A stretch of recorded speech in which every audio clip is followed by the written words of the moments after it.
Ya, habíamos estado viendo lo referente a lo que era vimos cadena transportadora de electrones, ya, que la importancia de esta cadena es la producción de ATP, que se da a través de este complejo enzimático de la ATP sintasa, y este complejo es activado por la gradiente de concentración de iones hidrógeno que fluye a través de este complejo. Cuando esta gradiente de concentración fluye a través de este complejo, se produce la fosforilación del ADP para producir ATP, ¿ya? Y algo que hay que tener siempre presente es esto, ¿no? El NADH entra al complejo 1, cuando ingresa al complejo 1 le transfiere dos electrones y eso genera 2,5 ATPs, ¿ya? Si es con FATH2, el FATH2 entra al complejo 2, le transfiere dos electrones y esto genera aproximadamente 1,5 ATPs, ¿ya? Y estos ATPs son producidos por la gradiente de concentración de estos iones hidrógeno que son bombeados por el complejo 1, complejo 3 y complejo 4, ¿ya? Entonces, eso en lo que respecta a la cadena transportadora de electrones, ¿no? También habíamos visto el ciclo de Cori, el ciclo de las pentosas, ¿no? El glutatión, este glutatión que es un antioxidante que para que tenga actividad antioxidante requiere de NADPH2, ¿no? Y este NADPH es producido en el ciclo de las pentosas, ¿ya?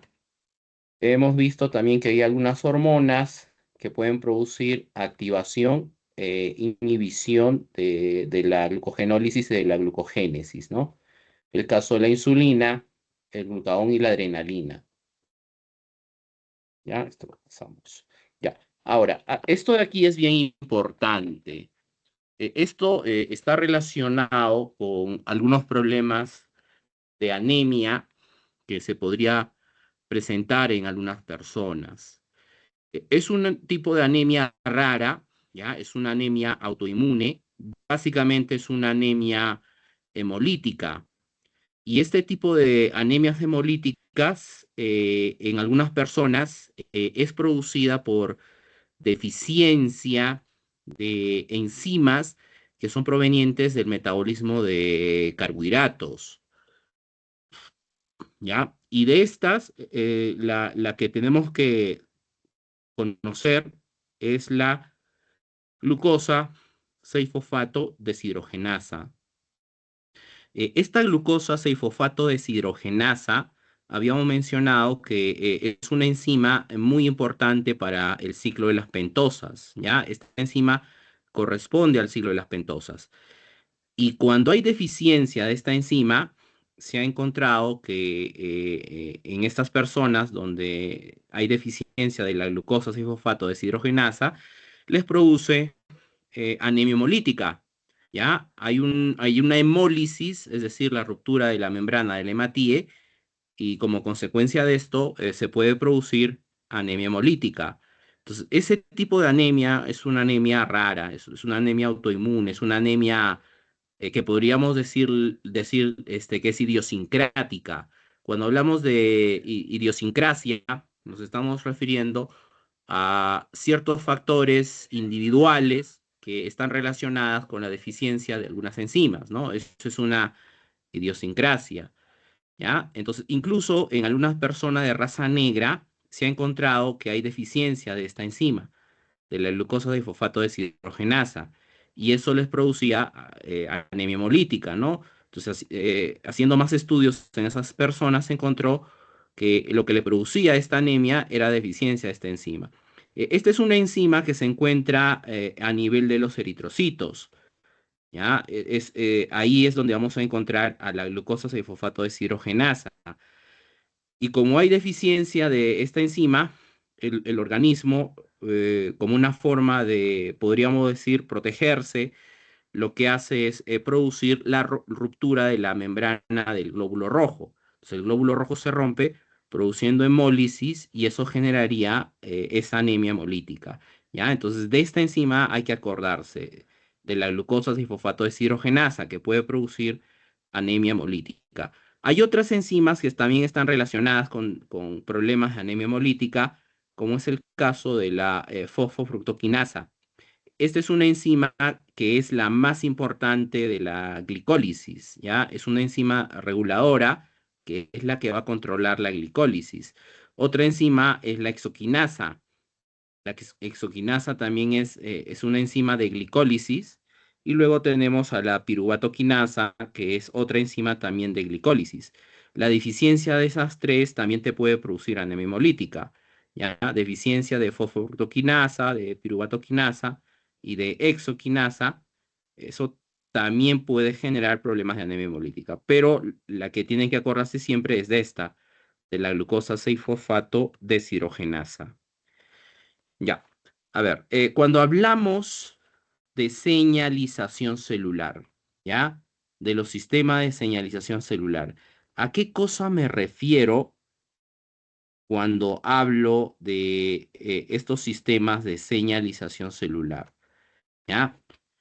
Cuando hablo de estos sistemas de señalización celular, yo me refiero a que es una forma cómo la célula se comunica con otra célula. O sea, una célula envía una señal a otra célula con la finalidad de que haya una adecuada comunicación y de tal forma que haya un adecuado funcionamiento en el organismo.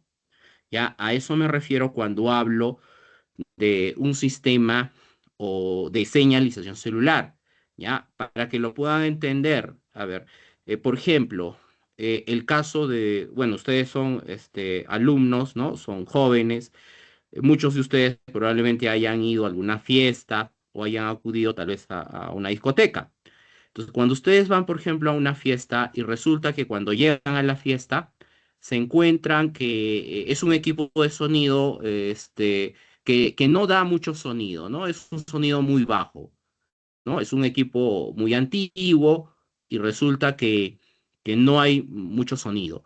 Entonces, si no hay mucho sonido, eso significa que no escuchan la música, no van a poder escuchar de manera adecuada la música y no se van a poder divertir. Entonces, ¿cuál sería la solución a ese problema, ¿no? A ese inconveniente.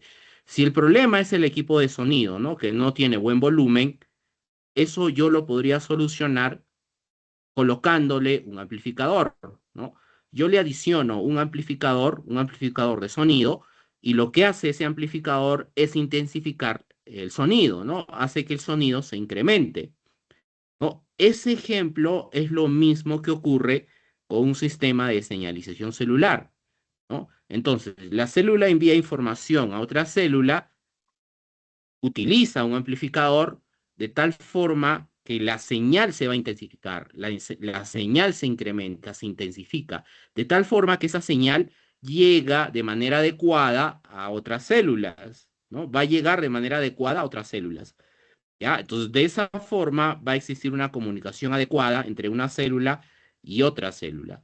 Eso es lo que vendría a ser un sistema de señalización celular, ¿ya? Es bien sencillo acordarse de lo que vendría a ser un sistema de señalización celular. Ahora, bueno, ahí en la diapositiva está el concepto de lo que cosa es una vía de señalización celular.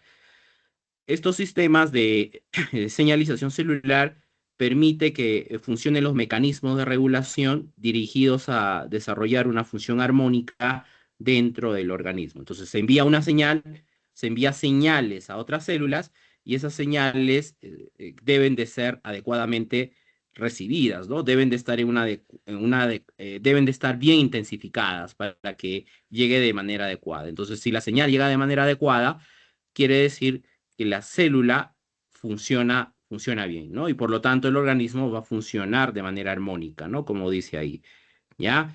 Ahora, dentro de estos sistemas de señalización celular tenemos un número variado de vías de señalización celular, ¿no? Por ejemplo, es el caso del AMP cíclico. Este AMP cíclico es estos de aquí, estos tres son ejemplos de amplificadores, ¿ya? Son ejemplos de amplificadores. Perdón, son ejemplos de segundo mensajeros. Estos son segundos mensajeros que se producen dentro del organismo. Dentro de estos tenemos al AMP cíclico, la adenosina monofosfato cíclico, ¿ya? Este es un segundo mensajero. Luego, el otro segundo mensajero son los inositoles fosfato. Dentro de estos inositoles fosfato tenemos al IP3. IP3 significa inositol trifosfato, ¿ya? Ese es un segundo mensajero importantísimo que ahorita lo vamos a ver. Luego tenemos factores de transcripción. Estos factores de transcripción son importantes para que el proceso de transcripción se lleve a cabo de manera adecuada, ¿ya? Entonces son ejemplos de vías de señalización celular que tienen que ver, en este caso, con la producción de segundos mensajeros. Ahora, en la traducción de la señal participan proteín sinasas y proteín fosfatasas, ¿ya? Sinasas y fosfatasas. Ya, aquí viene una pregunta para que puedan participar. ¿Cuál es la diferencia entre una sinasa y una fosfatasa? ¿En qué se diferencian esas dos enzimas? Sinasas y fosfatasas. ¿Cuál es su diferencia? Para alguien de los que están presentes, ¿me pueden decir en qué se diferencia una sinasa de una fosfatasa? ¿Alguien se acuerda? ¿Alguien se acuerda cuál es la diferencia de esas dos subclases de enzima? Sinasas y fosfatasas. ¿Quién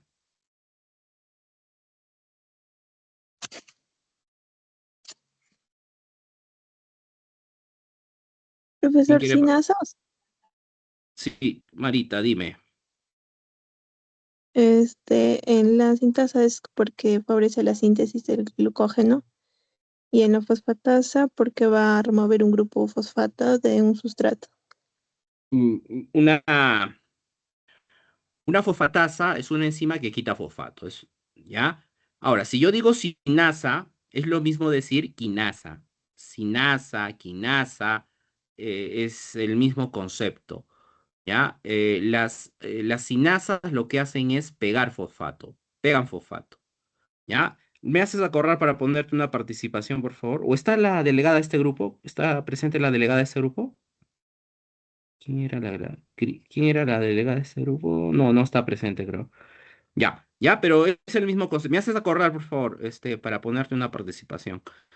Ya, es el mismo concepto. Sinasa o quinasa es el mismo concepto. Si hablamos de sinasas o quinasas, son enzimas que lo que hacen es pegar fosfatos a proteínas. Si yo digo proteína sinasa, una proteína sinasa viene a ser una enzima que pega fosfatos a proteínas, ya que es lo mismo decir quinasas.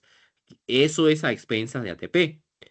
Pero si yo digo fosforilasa, ¿ya? Una fosforilasa es una enzima que también pega fosfato, pero a expensas de fosfato inorgánico, ¿ya? Y las fosfatasas, estas son enzimas que hacen lo opuesto, ¿ya? Que en este caso se encargan de quitar fosfatos.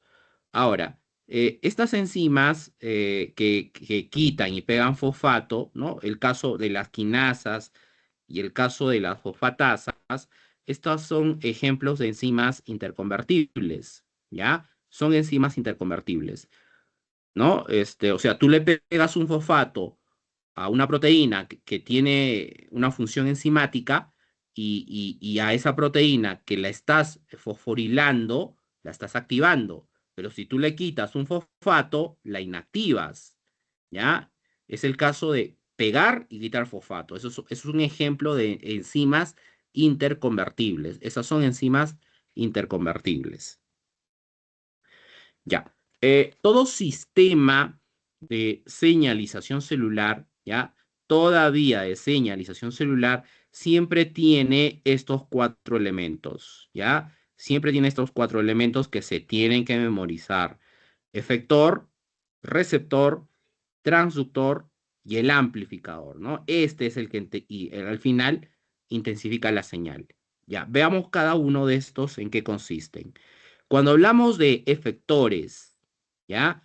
los efectores podrían ser endógenos o podrían ser exógenos. Si son endógenos, son sustancias que se sintetizan dentro del organismo. Esos son efectores endógenos. Y dentro de estos efectores endógenos están los neurotransmisores. ¿Ya? Están los neurotransmisores. Y principalmente tenemos el caso de la adrenalina y de la epinefrina, ¿no? Son dos neurotransmisores muy importantes para el sistema nervioso, especialmente para el sistema nervioso simpático. Entonces, en el caso de la adrenalina y de la epinefrina, estos tienen que unirse a un receptor, ¿ya? A un receptor. Los receptores son de carácter proteico y la mayoría de receptores se encuentran adheridos a nivel de las membranas celulares, ¿ya? Eso a nivel de un órgano. Ahí se van a ubicar estos receptores. En el caso de la adrenalina y de la epinefrina, ¿ya? Esas dos sustancias tienen dos receptores importantes. Los receptores de la adrenalina y de la epinefrina se denominan receptores adrenérgicos. ¿Ya? La adrenalina y epinefrina son neurotransmisores adrenérgicos y sus receptores, por lo tanto, se denominan receptores adrenérgicos. Esos receptores adrenérgicos se clasifican en dos grupos, alfa y beta. ¿Ya? Es el alfa y el beta. Ahora, el receptor alfa a su vez se clasifica en alfa 1 y alfa 2, y el beta a su vez se clasifica en beta 1 y beta 2. ¿Ya? Beta 1 y beta 2. Ya, eso en lo que respecta a efectores endógenos, ¿ya? Que se van a sintetizar dentro del organismo. También tenemos receptores exógenos que vienen de afuera. Si hablamos de receptores exógenos, es el caso, por ejemplo, de medicamentos, ¿ya? Es el caso de medicamentos. Por ejemplo, adrenalina como medicamento existe. Epinefrina o adrenalina, que es lo mismo, existe como medicamento, ¿no? Esa adrenalina tiene indicaciones especiales, ¿no? Y así hay medicamentos, ¿no? Hay una gran cantidad de medicamentos que van a tener, que actúan a nivel de receptores, o sea, su punto de fijación son receptores, ¿ya? Entonces, lo primero que debe de ocurrir en todo sistema de señalización celular es la unión del efector con el receptor. ¿Ya? Esto es lo primero que debe ocurrir, ¿no? El caso, por ejemplo, del equipo de sonido y del amplificador, ¿no? Tú conectas el equipo de sonido, ¿no? Lo enciendes y ahí ahí hay un contacto, ¿no? Hay un contacto entre el efector y el receptor, ¿no? Va a haber un contacto. Siempre tiene que haber un contacto. ¿Ya? Ya sea endógeno o exógeno, siempre va a tener un punto de llegada a nivel de estos receptores. Se une al receptor. Ahora, cuando este efector se una a este receptor, lo que va a generar, todo receptor siempre está acoplado a un transductor, ¿ya? Esto es a nivel de las membranas celulares. O sea, todo receptor tiene siempre acoplado un transductor. ¿Ya? Entonces, cuando este efector y este transductor es de carácter, en algunos casos es de carácter proteico. El principal transductor que utiliza el organismo es un tipo de proteína denominado proteína G, ¿ya? Es la famosa proteína G. Entonces, vamos a tener receptores que están acoplados a esta proteína G, ¿ya? Entonces, lo primero que va a ocurrir es la unión o interacción del efector con el receptor. Ojo que esta interacción debe de ser reversible.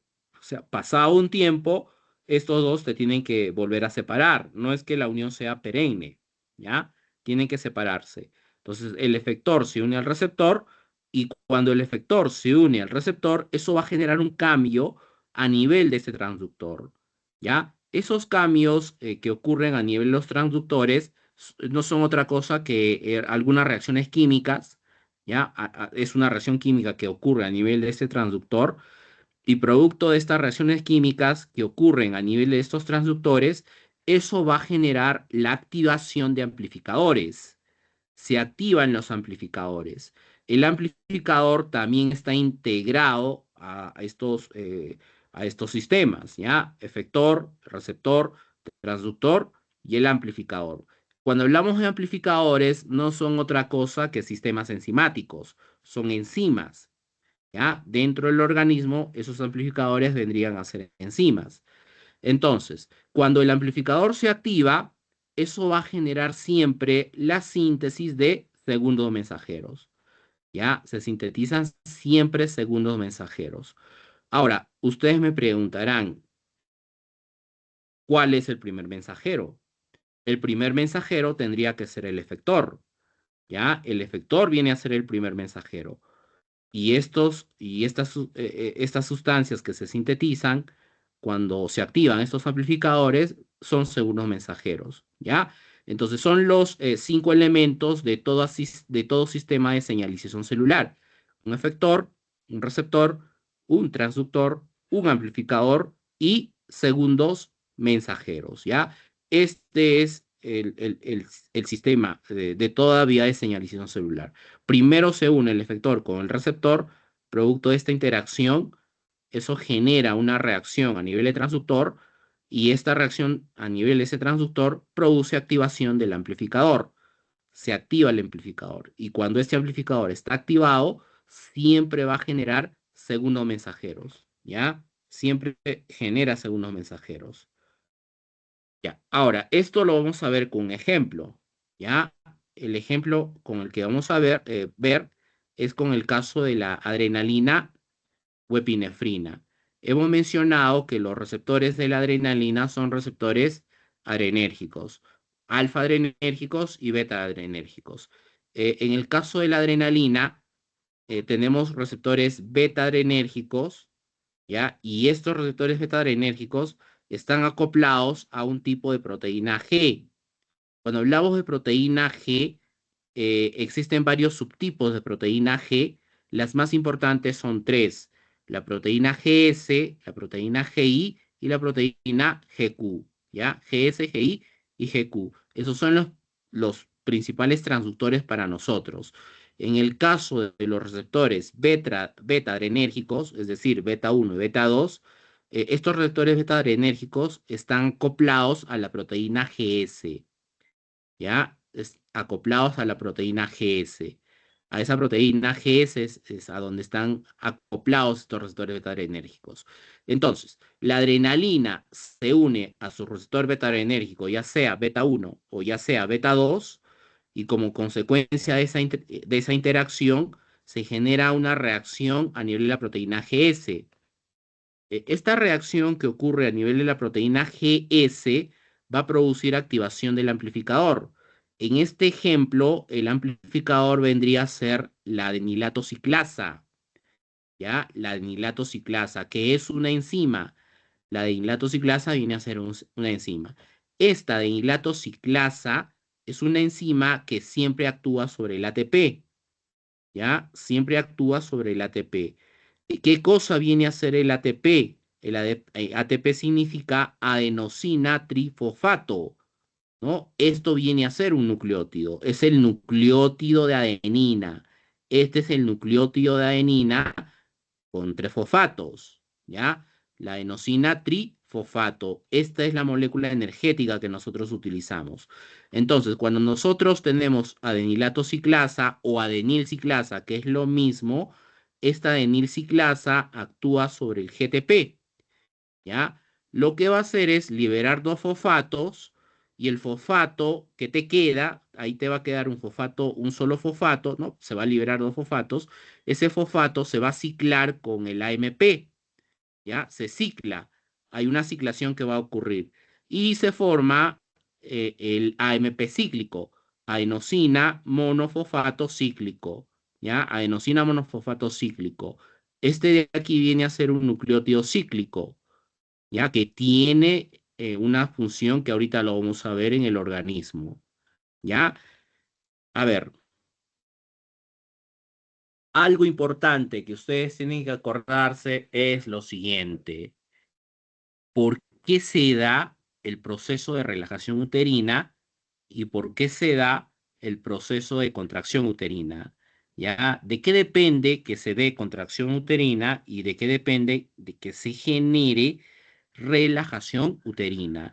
Esto está relacionado con los sistemas de señalización celular, ¿ya? Está muy relacionado con los sistemas de señalización celular. Entonces, hemos mencionado que los receptores de la adrenalina o epinefrina se denominan receptores adrenérgicos y se clasifican en alfa 1.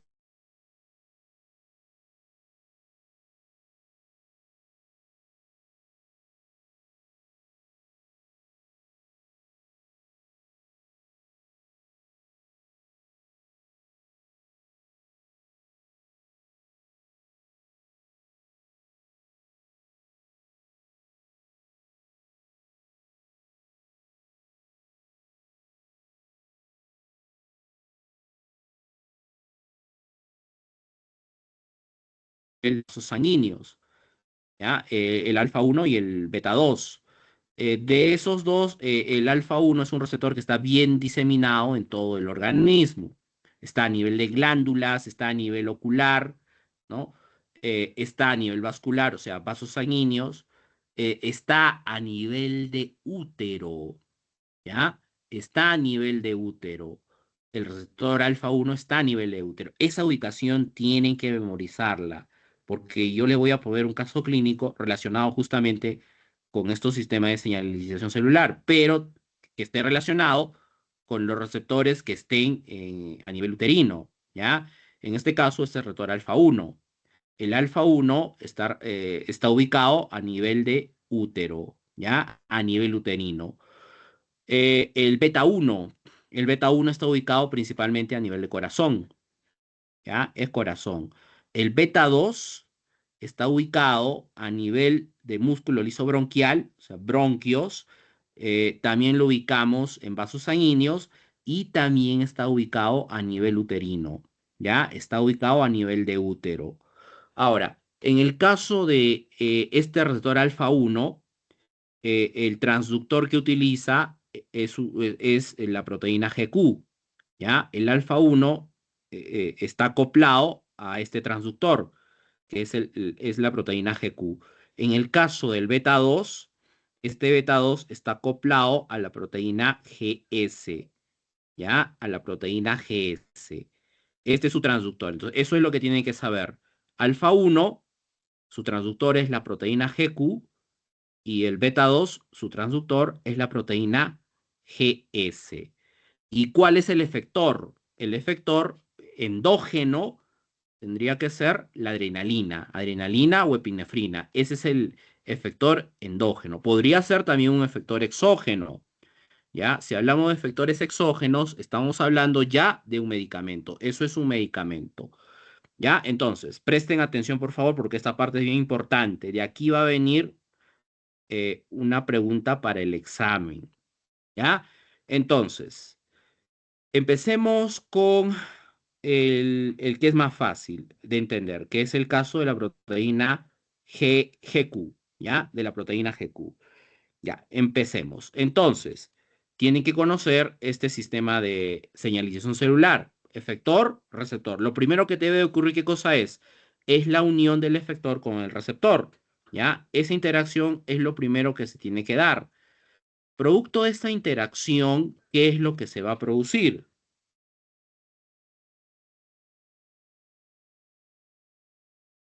¿Ya? Primero entonces, la adrenalina se une, en este caso, al receptor alfa 1, ¿ya?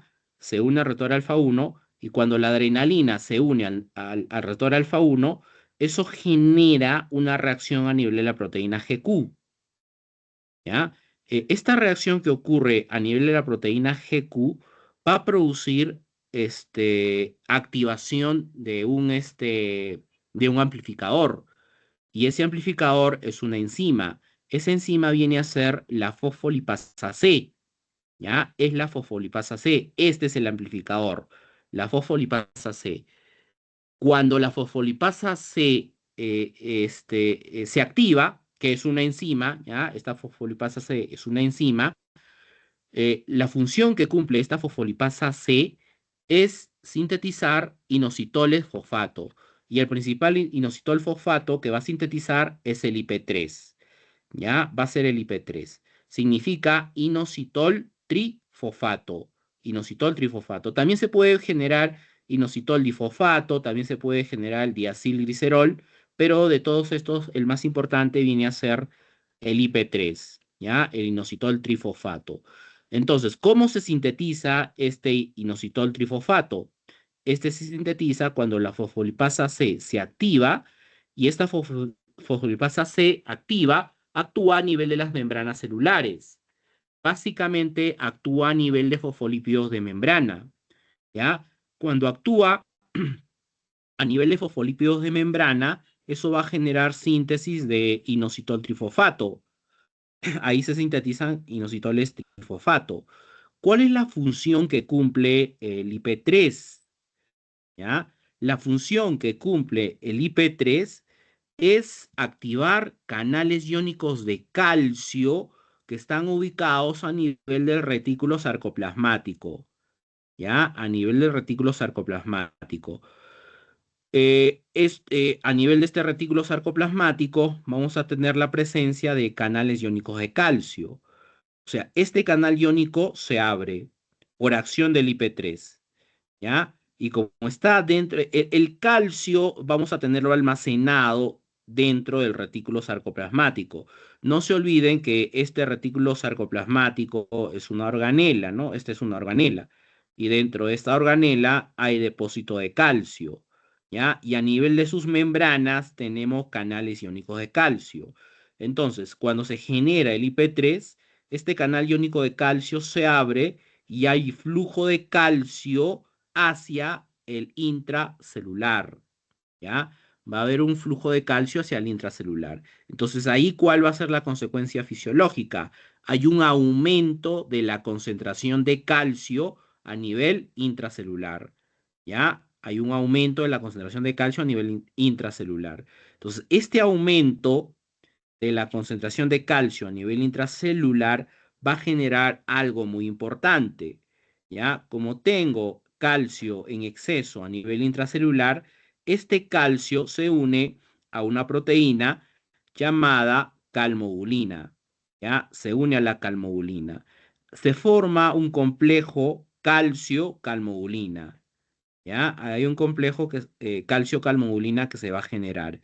Este complejo calcio-calmodulina lo que va a estimular es la fosforilación de la miosina, ¿ya? Se fosforila la miosina. Y cuando la miosina se fosforila, eso genera siempre contracción muscular. Siempre va a haber contracción muscular, ¿ya? O sea, lo que produce esta fosforilación es este estímulo, ¿no? Es este complejo calcio-calmodulina, ¿ya? Este complejo calcio-calmodulina genera la fosforilación de la miosina, ¿no? Y cuando la miosina se fosforila, eso genera siempre contracción muscular. Hay una contracción muscular. Entonces, hemos mencionado que este receptor alfa 1 está a nivel de útero, ¿no? Está a nivel uterino, está en útero. Entonces, cuando la adrenalina se une al alfa 1, eso genera una reacción en la proteína GQ que va a activar a la fosfolipasa C y la fosfolipasa C va a sintetizar IP3.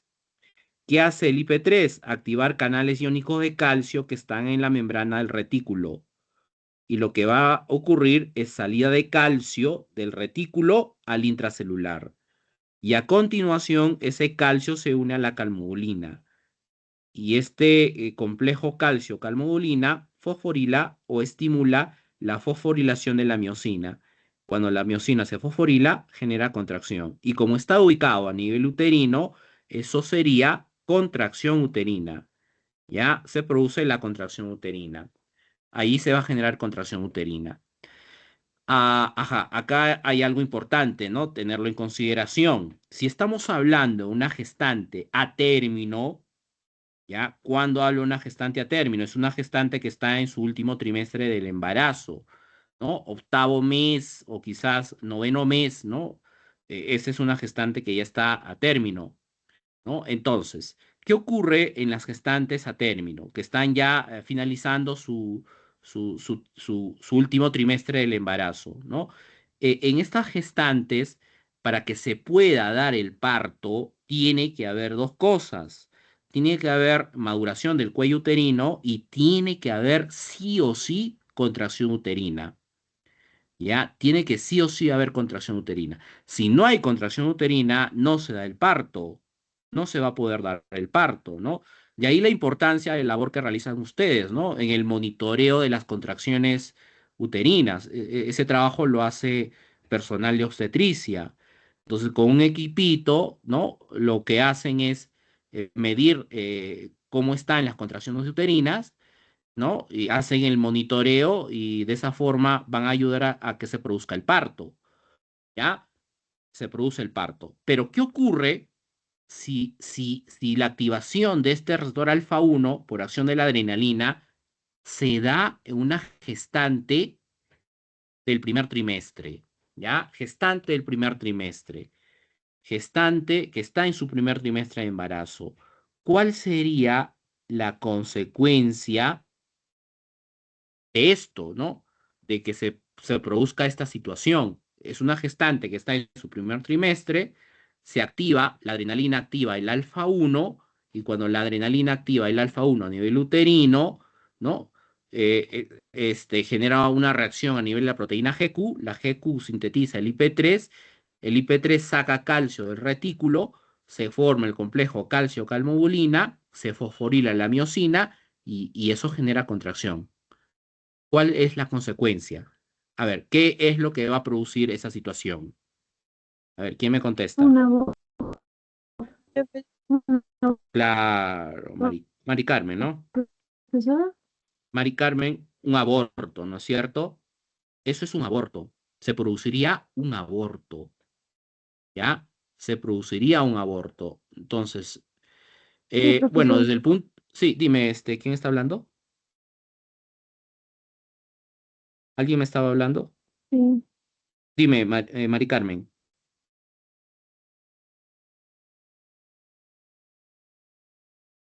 ¿algo querías comentar, Mari Carmen? Ya. Entonces, eh, el organismo de la gestante es bien interesante, ¿no? Cuando está casi ya por dar a luz, ¿no? En su último trimestre, ahí va a haber hormonas, ¿no? Va a haber producción de hormonas que van a contribuir a la contracción uterina, ¿no? Y también la adrenalina ahí juega un rol muy importante. Entonces, esta adrenalina, que no se olviden que la adrenalina se sintetiza por acción a partir de la tirosina, ¿no? Previamente es la fenilalanina. La fenilalanina genera tirosina y la tirosina genera las catecolaminas, ¿no? Primero la dopamina, luego la noradrenalina y luego genera la adrenalina, ¿no? Esas son las catecolaminas.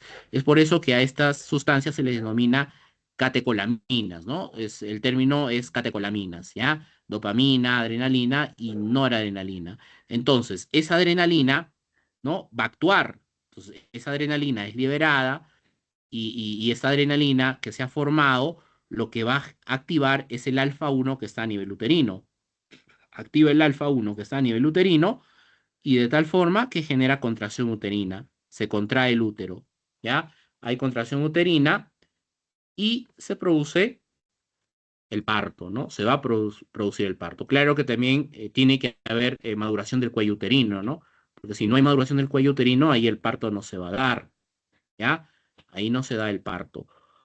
Lo mismo ocurre con el alfa 1 que está a nivel de vasos sanguíneos. A nivel uterino también tenemos vasos sanguíneos, ¿no?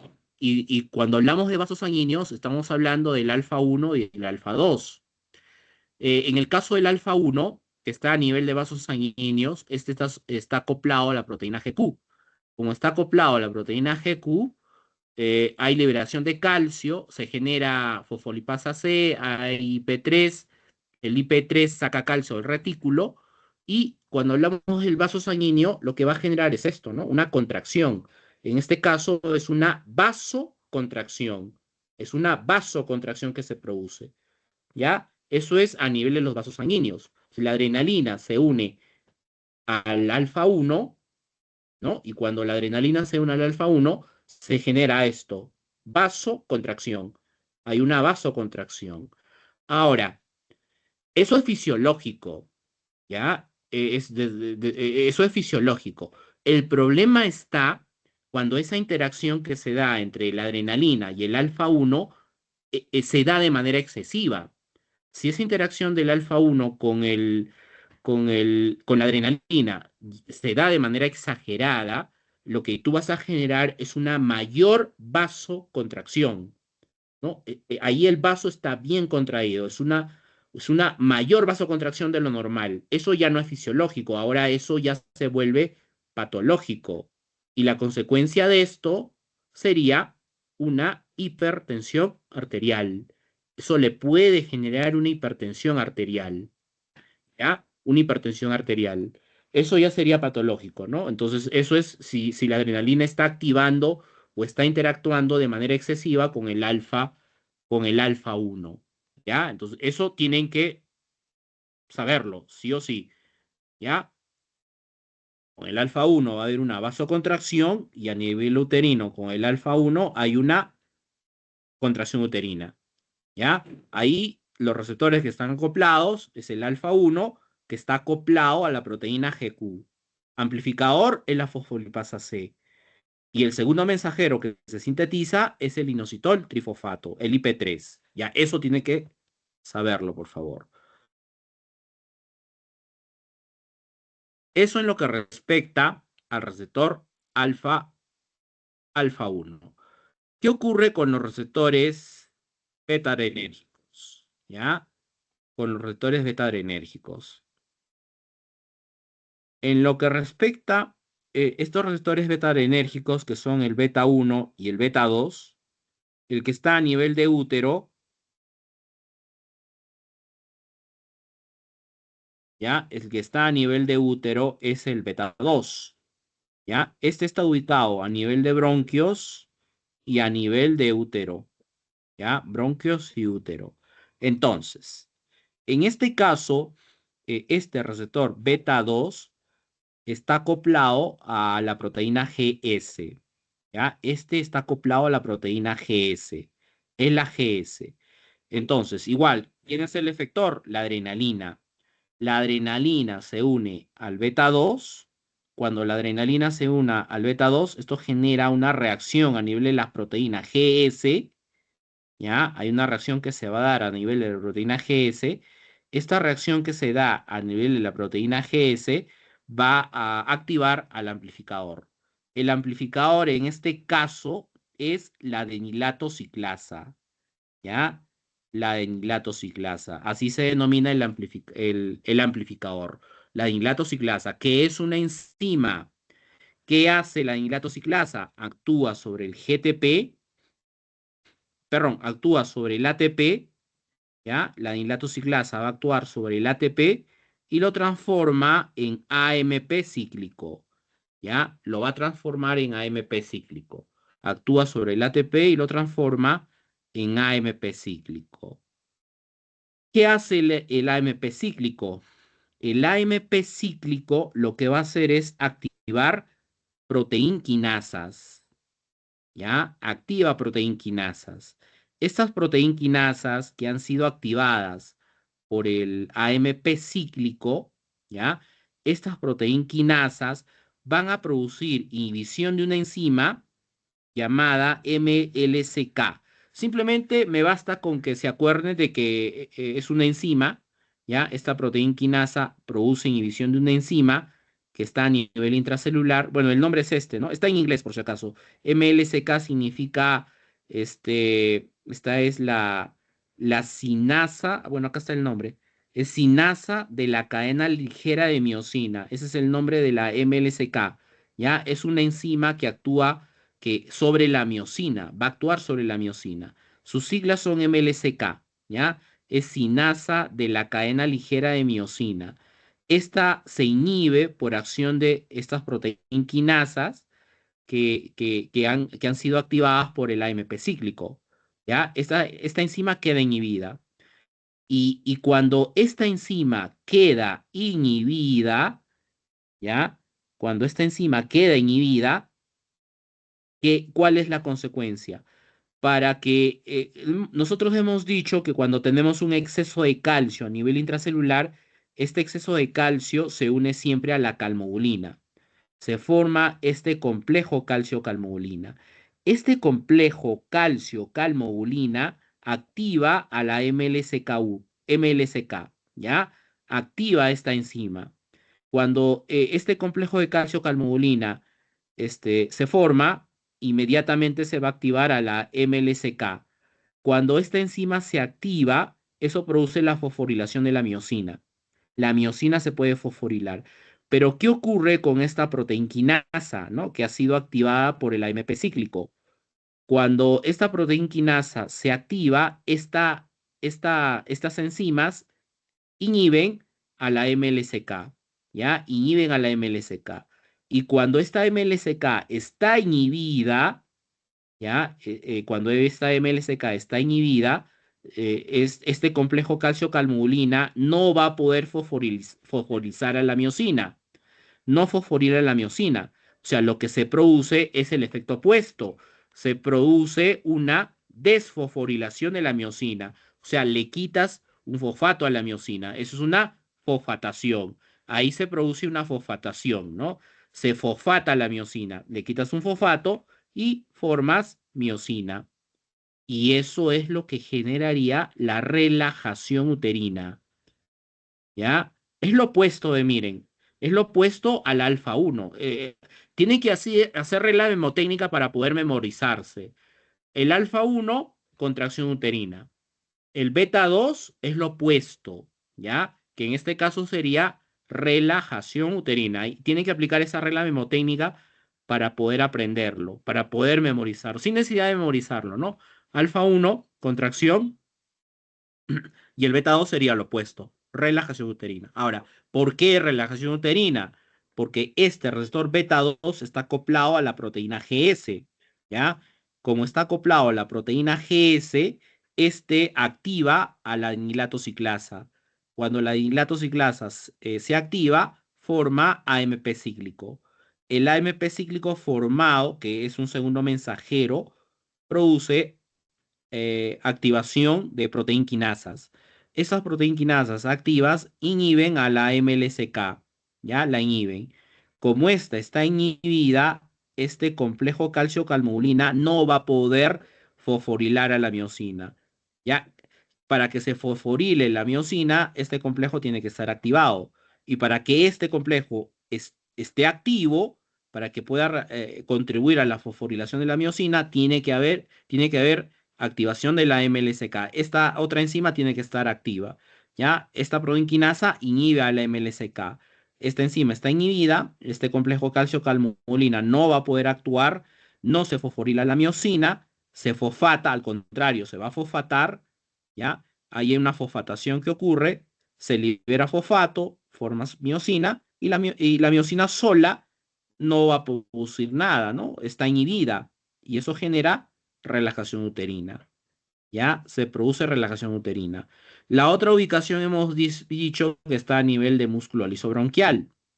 Ya, si es músculo lisobronquial, eso es algo parecido a lo que hemos estado mencionando, ¿no? Con el bronquio, ¿ya? En el bronquio. Entonces, a nivel bronquial tenemos beta 2. Entonces, ahí, ¿qué ocurre? Ahí como mi mano, ¿no? Mi mano está así empuñada. Si mi mano está formando puño, eso es contracción. Si actúa el beta 2, ahí se relaja, se abre, ¿no? Se produce relajación uterina, ¿ya? Eso es con el beta 2. Y eso está relacionado con estos sistemas de señalización celular. Lo mismo a nivel del bronquio, ¿no? Ahí inicialmente tienes esto y ahí el bronquio empieza a abrirse. Broncodilatación, ¿no? Entonces tiene que haber un equilibrio. O sea, para que tu organismo funcione de manera adecuada, tiene que haber un equilibrio entre la contracción y la relajación. Eso tiene que estar en equilibrio. Porque si hay un desequilibrio, eso ya es patológico. ¿Ya? Por ejemplo, a nivel bronquial, si yo tengo que hay una excesiva broncocontracción, ¿ya? Si hay una excesiva broncocontracción, Eso es un asma bronquial.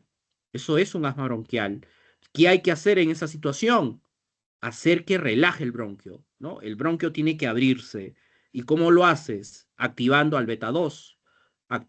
Activas ese receptor beta 2 y eso produce que el bronquio se puede abrir. Eso produce la relajación bronquial, o sea, la broncodilatación, ¿ya? Y ahí viene la ayuda de los fármacos, ¿no? Ahí viene la ayuda de los fármacos. Entonces, nosotros tenemos, por ejemplo, un arsenal terapéutico donde tenemos fármacos que, que pueden actuar sobre receptores alfa 1, ¿ya? Hay fármacos que pueden actuar sobre este receptor alfa 1 y también tenemos fármacos que van a actuar sobre este receptor beta 2, ¿ya? Empecemos por el fármacos que actúan sobre el receptor beta 2. Si nosotros tenemos fármacos que actúan sobre estos receptores beta 2, en este caso, a estos fármacos que van a activar a estos receptores beta 2 se les denomina agonistas, ¿ya? Son agonistas. Y el nombre correcto de este grupo se denomina beta-adrenérgicos. Son fármacos beta-adrenérgicos, ¿ya? Beta-2 adrenérgicos, específicamente sería beta-2 adrenérgicos. Cuando hablamos de estos beta-2 adrenérgicos, estamos hablando del salbutamol. Es el salbutamol. ¿Y en qué situación se utiliza el salbutamol? El salbutamol se utiliza en casos de asma bronquial o una dificultad respiratoria severa, ¿ya? Un asma bronquial, una dificultad respiratoria severa. Ahí podemos utilizar este fármaco, ¿ya? Ahora, ¿qué ocurre si yo doy salbutamol? A ver, voy a plantear el caso clínico y quien me responda le pongo dos participaciones. Que me responda en 2 minutos, ¿ah? Solo 2 minutos le doy para que me responda, ¿ya? A ver, dos participaciones para que responda bien. ¿Qué ocurre si yo doy un salbutamol a una gestante que está en su último trimestre del embarazo? Octavo o noveno mes de embarazo, ¿ya? ¿Qué ocurriría si tú le das un salbutamol a esa gestante? A ver, 2 minutos para que piensen. ¿Qué ocurriría?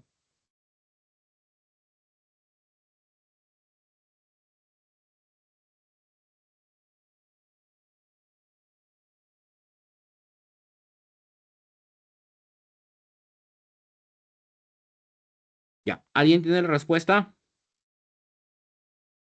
¿Qué va a ocurrir?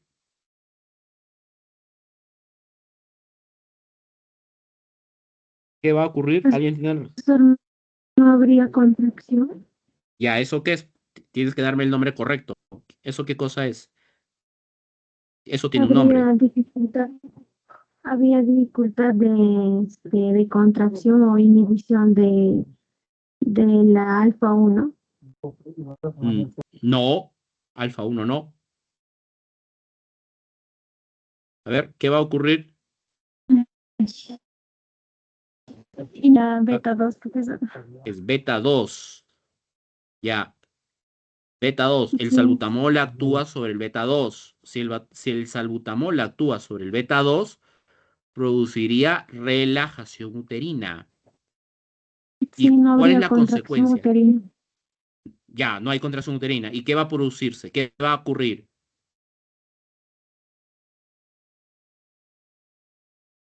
A ver, ¿qué va a ocurrir? Se podría decir La que muerte la mujer fetal, no va a profesor. poder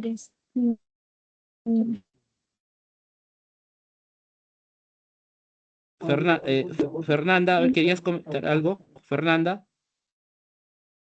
La muerte fetal, profesor. Y también creo que era algo de cardíaco. algo. Muerte fetal sería algo extremo, pero generalmente no se da. Podría darse, sí, pero eso sería un caso recontra extremo. Pero sí se podría dar, ¿ah? A ver, ¿qué habría cosas? dificultad para que la mujer pueda dar a luz, porque no hay Ya, ya, contracción. ya, esa idea está mejor. Hay dificultad para dar a luz, ¿no? Dificultad, eso le va a generar como tú les estás dando salbutamol a la gestante, ¿ya? Ese salbutamol que tú le das a la gestante, el salbutamol es un fármaco que actúa sobre el beta 2. Si actúa sobre el beta 2, eso va a generar relajación uterina. El útero relaja. Y en una gestante a término, si eso ocurre, eso va a generarle un parto prolongado. Eso es prolongación del parto. El parto se puede prolongar. Y el parto prolongado, ¿qué consecuencias podría tener en el feto? ¿Ya? ¿Qué consecuencias podría generar el parto prolongado? Podría ocurrir el sufrimiento fetal, ¿ya? Puede generar sufrimiento fetal. Claro que eso, si no actúo, si no hago nada al respecto, eso le podría producir muerte, ¿ya? Eso podría producirle la muerte al bebé. Ahí tengo que actuar de manera rápida. Por lo general eso no se da, salvo que haya una negligencia ahí, ¿no? Salvo que haya una negligencia, que no se actúe de manera adecuada, de manera rápida, y eso sí sería grave, eso sí sería fatal. ¿Ya? En conclusión, estos fármacos que producen relajación uterina, ¿ya? Estos fármacos que van a producir relajación uterina, o sea, fármacos que actúan sobre el receptor beta 2, no se pueden dar a gestantes a término, ¿ya? No las vas a poder dar a gestantes a término. Ahora, hay un fármaco que es un beta 2, que sí tiene utilidad ginecológica en gestantes, ¿ya? Sí tiene utilidad ginecológica en gestantes. Ese fármaco que tiene utilidad ginecológica en gestantes se denomina la ritodrina. Es la ritodrina, ¿ya? Esta ritodrina se puede dar en una gestante, pero no en una gestante a término. Tú no lo vas a dar en una gestante a término. Esta ritorina se tendría que dar en una gestante que está entre su primer y segundo trimestre. Entre el primer y segundo trimestre, ahí podrías dar la ritodrina en esta gestante. Por lo tanto, la ritodrina, ¿qué indicación tiene la ritodrina? ¿A qué me puede decir? ¿Qué indicación tiene la ritodrina? ¿Alguien? Mari Carmen. También, también su función es relajación muscular intrauterina, bueno, uterina, relajación Ya, uterina. pero ¿cuál es su utilidad? Su utilidad específica, ¿para qué sirve? ¿Para el asma, profesor? No, la ritorina no tiene utilidad en asma. El que tiene utilidad en asma es el salbutamol. El salbutamol sí tiene utilidad en asma, pero la ritorina no se utiliza en asma. La ritorina se puede utilizar a nivel ginecológico para relajar el útero. Pero ¿en qué situación yo quiero relajar el útero? ¿En qué situación? Podría ser, profesor, Para cuando, una por amenaza ejemplo, Ya, complétala, Fernanda. Amenaza, digo, sí, Fernanda, ¿amenaza de qué? de aborto, profesor, o sea, Amenaza de antes de las aborto. 37 semanas. Claro, amenaza de aborto. Ese es el uso de la ritodrina. Amenaza de aborto. Es un beta 2, ¿ah? Ese es un beta 2. Es un beta 2, o sea, pertenece a la familia del salbutamol, pero la ritodrina en asma bronquial no la vas a utilizar. La puedes utilizar en amenaza de aborto. En amenaza de aborto. Ahí se utiliza. Muy bien, media participación me haces acordar para Mari Carmen y una participación para Fernanda. Me hacen acordar, por favor. ¿Ya? Amenaza de aborto, esa es la utilidad de la ritodrina. Ahí vamos a utilizar la ritodrina, amenaza de aborto, ¿ya? Amenaza de aborto. Y aquí, por lo menos en las farmacias del hospital, no he visto ritodrina. Sí se puede conseguir, pero es un poco más complicado.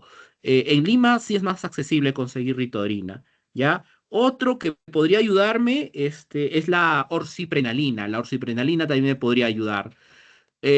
Los fármacos que producen relajación uterina, ¿ya? Un fármaco que produce relajación uterina, a ese fármaco se le denomina tocolítico. Es un tocolítico. Y ahí el término tocólisis, ¿ya? Tocólisis, tocolítico.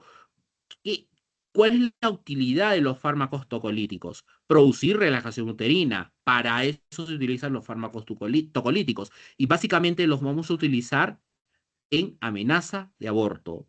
¿Ya? Lo opuesto, contracción uterina. ¿Cómo se llaman los fármacos que producen contracción uterina? A ese tipo de fármacos se les denomina oxitóxicos. ¿Ya? Son fármacos oxitóxicos. Oxitóxicos viene de oxitocina. La oxitocina es una hormona liberada de la hipófisis, ¿ya? Esta oxitocina es de carácter peptídico, ¿ya? Es una hormona que el organismo produce y tiene dos funciones básicas la oxitocina. Genera contracción uterina, contribuye a la contracción uterina y estimula la secreción de leche.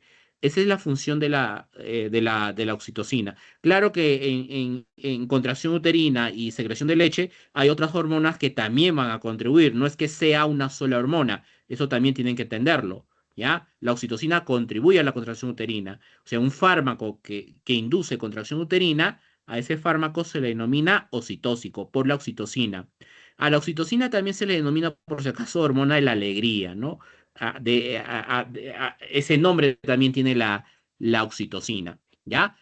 Entonces tenemos fármacos oxitóxicos que van a inducir la contracción uterina y tenemos también fármacos tocolíticos. En el caso de la ritodrina, que es un beta 2, tendría una actividad tocolítica, ¿no? Es un fármaco tocolítico, ¿ya?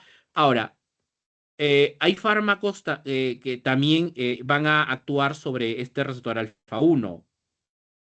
Tenemos fármacos que actúan sobre este receptor alfa 1, ¿ya? Por ejemplo, cuando hay un problema se llama esto, de resfriado. Cuando hay un problema de resfriado, hay un problema de congestión nasal, congestión ocular, ¿no? Hay lagrimeo, ¿no? Hay destilación de líquido de la nariz, es un problema de congestión. Y este problema de congestión ocular y congestión nasal en una persona que está resfriada se debe a que ahí hay un problema de vasodilatación, ¿ya? Hay un problema de vasodilatación. Entonces, esa vasodilatación lo que genera es esa congestión nasal, o contribuye, ¿no? Contribuye a la congestión nasal y congestión ocular. Entonces, si el problema es vasodilatación, lo que tienes que hacer es producir el efecto opuesto. Y el efecto opuesto en este caso sería producir vasocontracción. Vasocontracción. ¿Ya? Entonces, hay un grupo de fármacos que actúa sobre este receptor alfa 1. Este grupo de fármacos que actúa sobre este receptor alfa 1 se les denomina agonistas alfa 1 adrenérgicos. Estos fármacos, por ejemplo, se pueden utilizar como descongestionantes nasales y descongestionantes oculares, ¿ya? ¿Por qué se utilizan como descongestionantes? Porque lo que generan es vasocontracción. Claro está que estos fármacos están contraindicados en hipertensos, ¿no? Porque en una hipertensión hay una excesiva vasocontracción. Y esa excesiva vasocontracción, si tú le das un fármaco alfa 1, lo que vas a generar es una mayor vasocontracción. Le generas una crisis hipertensiva que le puede producir un infarto, ¿no? Un daño cardíaco, le puedes producir daño cerebral o daño renal, ¿no? Una hipertensión grave hay que tener cuidado, ¿ya? Entonces hay que tener cuidado con la administración de fármacos alfa 1 en hipertensos o hipertensas, ¿ya? Entonces eso, por favor, esas cositas, de ahí va a venir un par de preguntas para el examen, ¿ya? Especialmente con los que están relacionados con útero y gestantes, ¿ya? Útero y gestantes. ¿Ya? Esto ya lo hemos visto. Y esto de acá, ¿ya? Profesor, Dime, si hablamos de lo que es alfa 1, estaríamos hablando también de lo que es alergia, o no perro, tiene nada que ver. alfa 1. Ah, ¿te No, estás refiriendo a sí, los antihistamínicos? ajá, de lo que habla de la ¿Ya? vasodilatación. Los antihistamínicos lo que hacen es bloquear un receptor que se denomina, es el receptor H1. Un antihistamínico bloquea el receptor H1, o sea, actúa sobre otro tipo de receptores. Es el caso, por ejemplo, de la clorfenamina, cetiricina, loratadina. Entonces, esos fármacos, cuando tú lo administras, lo que hacen es bloquear al receptor H1. El receptor H1 es el receptor de la histamina, ¿ya? Es el receptor de la histamina. Y cuando bloquean esos receptor H1, lo que generan es, contribuyen también a reducir el problema de congestión nasal, ¿no? Pero en este caso es un efecto bloqueante sobre el receptor H1. Cuando tú lo bloqueas, cuando tú bloqueas este receptor H1, ahí el efecto fisiológico va a ser que el efecto o la acción que se produce, en este caso va a ser producir vasocontracción, pero debido al bloqueo del H1. O sea, son otros receptores sobre los que actúan estos fármacos. Eso también, bueno, estoy relacionando farmacología, fisiología y bioquímica en este caso, ¿no? Cuando lleven farmacología, probablemente ahí les expliquen algo más, ¿no? Porque cada fármaco tiene receptores diferentes. O sea, no es que actúe sobre un mismo receptor. Pueden interactuar sobre diferentes tipos de receptores. Claro que hay algunos que pueden interactuar, por ejemplo, sobre uno o más receptores, como también tenemos fármacos que actúan sobre un solo tipo de receptor. ¿Ya? Pero eso ya es hablar sobre farmacología, ¿no? ¿Ya? Entonces, los fármacos interactúan con diferentes receptores, no es que interactúen sobre un solo tipo de receptor, ¿ya?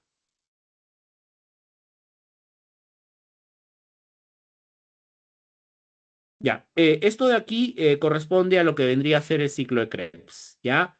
Que esta es una vía metabólica, es una vía metabólica muy importante del metabolismo de carbohidratos porque se genera ATP, se genera energía. No olvidarse que el ciclo de Krebs es un anfibolismo, ¿ya? Anfibolismo. ¿Qué significa? Anfi significa ambos. Bolismo, cambio, reacción. O sea, un anfibolismo significa que son reacciones que te pueden servir en algunas situaciones anabólicas y en algunas situaciones catabólicas, ¿ya?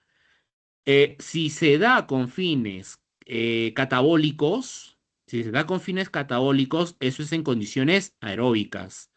El ciclo de Krebs se da de manera completa. Ahí se va a dar de manera completa el ciclo de Krebs. Pero si se da con fines anabólicos, no se da de manera completa el ciclo de Krebs.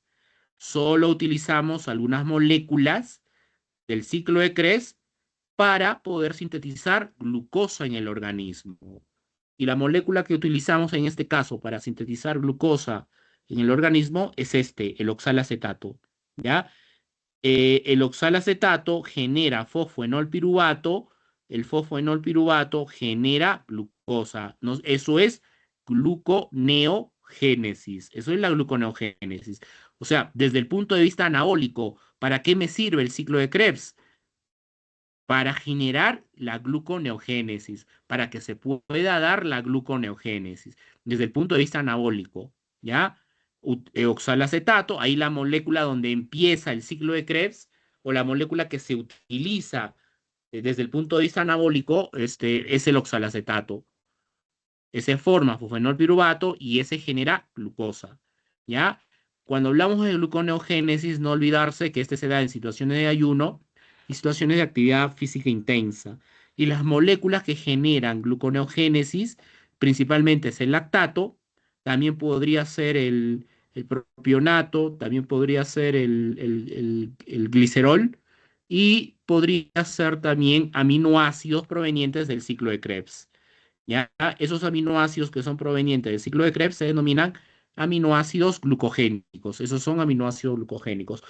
La más importante de todas es el lactato, ¿ya? Es el lactato. Entonces, veamos el proceso catabólico, que ahí se da de manera completa el ciclo de Krebs, ¿ya? ¿Dónde empieza el ciclo de Krebs? En condiciones catabólicas, en catabolismo. Empieza con la acetilcoenzima A. Se tiene que formar acetilcoenzima A en el organismo. Esta acetilcoenzima A formada se fusiona con el oxalacetato, ¿ya? Esas dos moléculas se van a fusionar, oxalacetato y la acetilcoenzima A. Cuando las dos moléculas se fusionan, eso me va a generar una molécula llamada citrato, ¿ya? Se genera el citrato. Entonces, ¿qué cosa viene a ser el citrato? El citrato no es otra cosa que este de aquí es un ácido tricarboxílico. ¿Ya? ¿Por qué digo que es un ácido tricarboxílico? Porque ahí en la imagen, como ustedes pueden observar, tiene tres grupos carboxílicos. ¿Ya? Ahí hay tres grupos carboxílicos. Aquí hay uno, ¿no? Este de aquí es uno, este de aquí es otro, y el de aquí abajo es otro. ¿Ya? Ahí hay tres grupos carboxílicos. Por eso se denomina ácido tricarboxílico. El citrato, como se trata de un ácido tricarboxílico, es un ácido muy raro, muy escaso. Los ácidos tricarboxílicos son escasos. ¿Ya? Entonces, debido a esta rareza, debido a esta escasez de esta molécula que se genera en el ciclo de Krebs, es que el otro nombre de esta vía metabólica es ciclo del ácido cítrico. El citrato automáticamente se convierte en la molécula más importante del ciclo de Krebs. ¿Ya? Esta es la molécula más importante del ciclo de Krebs. Se trata de un ácido tricarboxílico. Es el primer ácido tricarboxílico generado. ¿Ya? El primero generado es el citrato. ¿Ya? Simplemente es una reacción de fusión que se da entre el oxalacetato y la acetilcoenzima A para producir citrato. No se olviden que el ciclo de Krebs ocurre en la mitocondria. ¿Ya? En la matriz mitocondrial. Ahí es donde ocurre este ciclo de Krebs. Luego, el citrato forma cisaconitato. ¿Ya? Te va a generar el cisaconitato. ¿Qué cosa viene a ser el cisaconitato? El cisaconitato es un metabolito intermediario.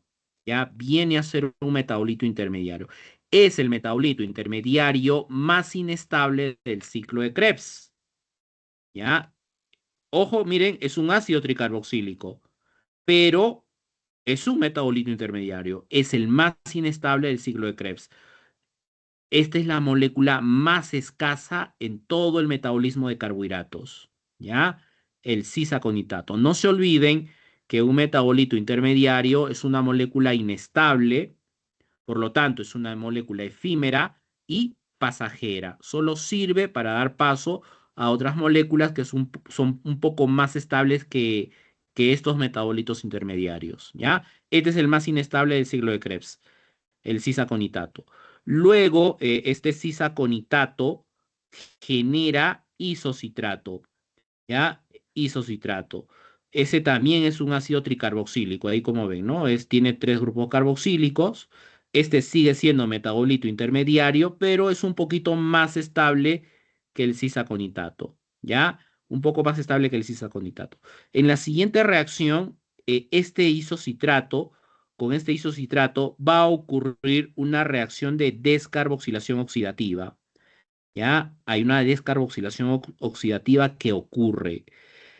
Descarboxilación porque se libera CO2 y oxidativa porque se forma NADH2. Ahí se genera NADH2. ¿Ya? De las dos, no olvidarse que la reacción redox es más importante. O sea, la oxidación es más importante que la descarboxilación. ¿Ya? Por eso el nombre de esta enzima, que en este caso es la 4, es esta, es derivada de una deshidrogenasa, ¿no? En este caso es isocitrato deshidrogenasa, ¿ya? Ese es su nombre empírico en este caso. Isocitrato deshidrogenasa. ¿Ya? Este se oxida, luego se va a descarboxilar. Ahí hay un grupo carboxilo que se está liberando. A ver, veamos dónde es. A ver, este se mantiene. Este grupo que está acá, miren. Este grupo que está ahí, ese grupo carboxilo es el que se ha liberado. Ahí se rompe este enlace carbono-carbono, ¿no? El de acá, y en su lugar ingresa un hidrógeno. Ahí está la descarboxilación, ¿ya? Luego ocurre una oxidación y se forma el alfa-cetoglutarato. De esa reacción, lo más importante es la formación del NADH2, ¿ya? Se genera NADH2. ¿Por qué es importante el NADH2? Porque hace un momento hemos dicho que la coenzima reducida, ¿no? Eso lo hemos hecho en clase, la coenzima reducida es la que te genera ATP, ¿ya? La coenzima reducida es la que te genera la cadena transportadora de electrones. O sea, esta va a ingresar a la cadena transportadora de electrones, ¿no? Se dirige a la membrana mitocondrial para que se pueda dar la cadena transportadora de electrones. Y no olvidarse que cada NADH2 te produce 2.5 ATPs, ¿ya? Vayan sumando para que hagan el balance. Ojo que esto se multiplica por 2, ¿ya? Todo esto lo tenemos que multiplicar por 2. ¿Por qué se multiplica por 2? Porque hay dos moléculas de gliceraldehído que hacen glicólisis. Como son dos moléculas de gliceraldehído que hacen glicólisis, todo lo multiplicamos por 2, ¿ya? Entonces ahí tendrías 2 NADH2 producidos en total. Luego, el alfa-cetoglutarato, ¿ya? Con este alfa-cetoglutarato va a haber una reacción también de descarboxilación oxidativa, ¿ya? Ahí hay otra descarboxilación oxidativa que está ocurriendo, ¿ya? Se libera un grupo carboxilo, ahí hay liberación de un grupo carboxilo y formación de NADH2. Otros dos más NADH2 que se producen, ¿ya? Ahí hay un grupo carboxilo que se está liberando. A ver, ¿cuál es el de acá arriba? ¿No? Sí, este de acá arriba. Este grupo de acá arriba es el que se está liberando. Este CO es el que sale. ¿Ya? Aquí se está adicionando un grupo coenzima A. Se adiciona un grupo coenzima A. ¿Ya? Y se forma la succinil coenzima A. Es una reacción de descarboxilación, de oxidación. El alfa-cetoglutarato se descarboxila, se oxida, luego se adiciona la coenzima A, generando la succinil coenzima A. ¿Ya? Otros dos NADH2 más que se producen que van a ir a cadena transportadora de electrones. Ahora, este enlace que ustedes observan acá, carbono-azufre, ¿ya? Este enlace carbono-azufre es un enlace rico en energía, ¿ya? Es un enlace que es rico en energía. En la siguiente reacción, este enlace carbono-azufre se rompe, liberando el grupo coenzima A. Este grupo coenzima A se va a liberar, ¿ya? Se rompe este enlace carbono-azufre, eso libera energía y esa energía liberada fosforila al GDP, produciendo GTP, ¿ya? Lo importante de esta reacción es la producción de GTP. Igual, lo multiplicas por 2, estarías produciendo 2 GTPs. Esos 2 GTPs son producción neta de ciclo de Krebs, ¿ya? Así como en glicólisis había 2 ATPs que se producían, ¿no? Desde glucosa hasta piruvato, aquí igual, el ciclo de Krebs te produce 2 ATPs. Hablar de GTP o hablar de ATP es la misma cosa, ¿ya? Entonces, si digo GTP, es lo mismo hablar de ATP. El GTP también es otra molécula energética. GTP o ATP es la misma cosa. Entonces aquí tendrías 2 ATPs producidos de manera directa en el ciclo de Krebs. Luego el succinato se va a oxidar liberando FATH2. ¿Ya? Se libera FATH2. 2 FATH2 que se están liberando. Succinato forma fumarato. Luego ingresa una reacción de hidratación, ¿ya? Esto es una hidratación que ocurre y siempre cuando haya reacciones de hidratación va a haber ruptura de dobles enlaces. Ahí observan que el fumarato tiene un doble enlace. Entonces, ese doble enlace se rompe y a los extremos, ¿qué se adiciona? Un grupo carboxilo, ahí estás adicionando un grupo hidroxilo y un hidrógeno. Miren, aquí inicialmente ha estado el doble enlace, ¿no? Luego se transforma en un simple y entre los carbonos, donde ha habido la ruptura de ese enlace, de uno de los enlaces, ahí se está adicionando un grupo hidroxilo y un hidrógeno, ¿ya? Siempre cuando haya una reacción de hidratación, rompes el doble y generas un simple. Y en los extremos adicionas el OH del agua y el hidrógeno del agua. ¿Ya? Esa es una reacción de hidratación. Luego el malato se oxida hasta formar finalmente oxalacetato. ¿Ya? Otros dos NADH2 que van a cadena transportadora. El oxalacetato, como están observando, es una molécula que se está regenerando otra vez, ¿ya? Es por eso que al oxalacetato se le denomina molécula catalítica. En el metabolismo de carbohidratos, la molécula catalítica es el oxalacetato. Ahora, el balance de ATPs. ¿Cómo hago el balance de ATPs? ¿Ya? Contabilizo primero las coenzimas que han sido producidas en total. A ver, 1, 2, 3. por 2, 6. Estás produciendo 6 NADH2, ¿ya? Produce 6 NADH2. ¿Cuántos FATH2? 2, ¿ya? 6 NADH2 y 2 FATH2. Eso es, esas coenzimas reducidas son las que van a ingresar a la cadena transportadora de electrones. Ya, el ciclo de Krebs tiene acoplado también su cadena transportadora porque se está liberando coenzima reducida. Ya, ¿cuántos ATP me produce esto? Ya, entonces ahí tienes 6, ¿no es cierto? 2, acá 1, 2, 3 por 2, 6, ¿no? 6. Lo multiplicas por 2.5. ¿Por qué lo estoy multiplicando por 2.5? Lo multiplico por 2.5 porque cada NADH2 me genera 2.5 ATPs. ¿Ya? Cada NADH2 me produce 2.5 ATPs. Entonces, 6 por 2.5, eso sale, a ver, 5, a ver, ayúdenme, 5, 5, 15, ¿no es cierto? 6 por 2.5 es 15. Está bien, ¿no es cierto? 6 por Sí. 2.5 es 15, ¿no es cierto? 5, 10, 15. 15 ATPs, ¿ya? Estos 6 NADH2 te produce 15 ATPs. ¿Cuántos FATH2 estás produciendo? 2. Ahí tienes 2. En total 2. Y cada FATH2 te produce 1.5 aproximadamente, ¿ya? 2 por 1.5 es 3. 2 por 1.5 es 3, ¿no es cierto? Es 15 acá, a ver, déjeme multiplicar bien, ¿ya? Es 3, 6. No, acá no es 15, ¿no es cierto? Aquí he multiplicado más. Ah, no, está bien. Es 15, ¿no? 2.5, 10, sí, está bien. Acá sí está bien. 6 por 2.5, 15 y 2 por 1.5, 3. ¿Ya? Entonces, en total tú tendrías ahí 18 ATPs producidos en la cadena transportadora de electrones. Ojo que esto es de la cadena transportadora de electrones. ¿Ya? Ahí tendrías un total de 20 ATPs producidos en la cadena transportadora de electrones de glicólisis. Ahora te falta considerar estos dos ATPs que son producción directa de ciclo de Krebs. 18 más 2, eso te daría 20 ATPs en total.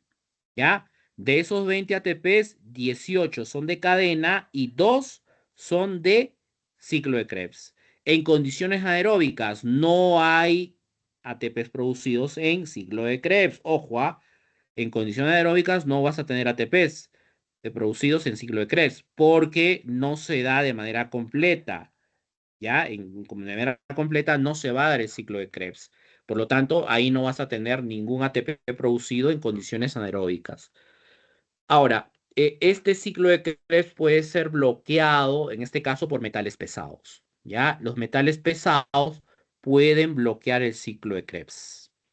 ¿Ya? Y este sería el resumen, miren. ¿Ya? Este sería el resumen. 6 NADH2 en total, 2 FATH2. Estos son los que van a ingresar a la cadena transportadora y 2 ATPs de manera directa del ciclo de Krebs.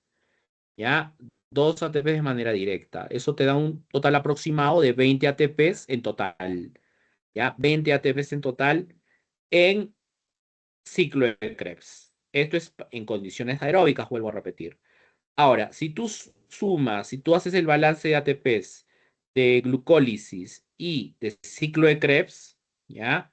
Glicólisis y ciclo de Krebs, ¿eso cuánto te va a dar en total? En glicólisis teníamos un total de 12 ATPs, ¿ya?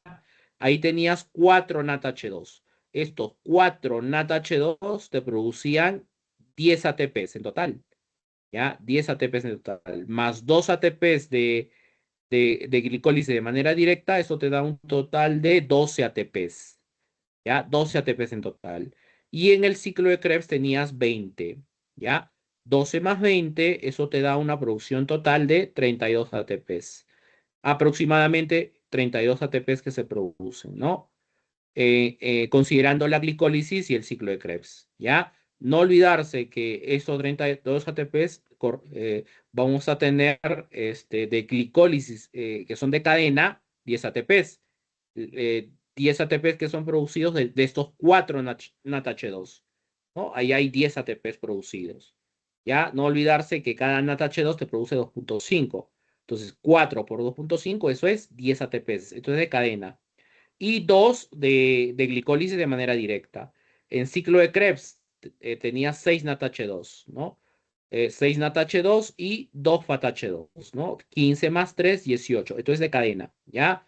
Entonces, de estos 32 vamos a tener que 18 son de cadena de ciclo de Krebs y 10 de cadena de glicólisis.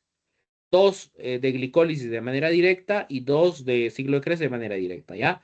Dándome un total de 32 ATPs producidos en total, ¿ya? Y finalmente, ¿qué cosa viene a ser un aminoácido glucogénico y qué viene a ser un aminoácido cetogénico?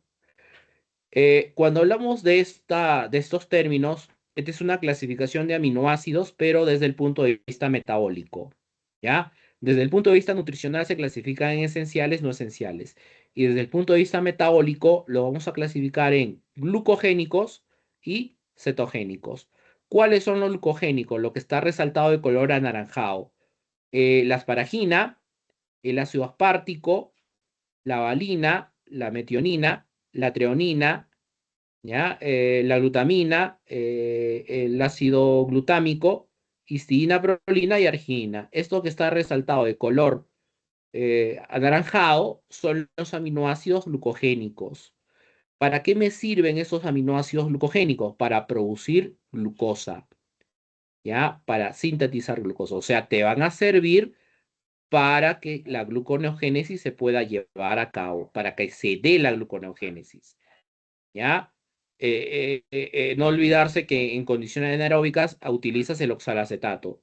Utilizas esta molécula, oxalacetato, genera fosfenolpiruvato y el fosfenolpiruvato va a producir glucosa, ¿ya? A ese tipo de aminoácidos, estos son provenientes del ciclo de Krebs, se les denomina aminoácidos glucogénicos, ¿ya? ¿Qué cosa es un aminoácido cetogénico? Los aminoácidos cetogénicos son aminoácidos que sirven para sintetizar cuerpos cetónicos, ¿ya?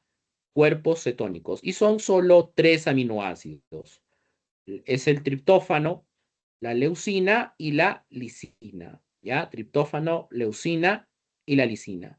Estos dos, por ejemplo, triptófano y leucina, con esos dos puedes formar la acetilcoenzima A, ¿ya? Forman la acetilcoenzima A. Con estos dos, que son la leucina y la lisina, formas el acetaldehído, ¿ya? O, perdón, formas el acetoacetato. Y con este acetoacetato formas cuerpos cetónicos. Entonces, ¿para qué te van a servir estos aminoácidos cetogénicos? Para formar cuerpos cetónicos. Vamos a ver en el metabolismo de lípidos que hay 3 cuerpos cetónicos importantes, que ya lo vamos a estudiar.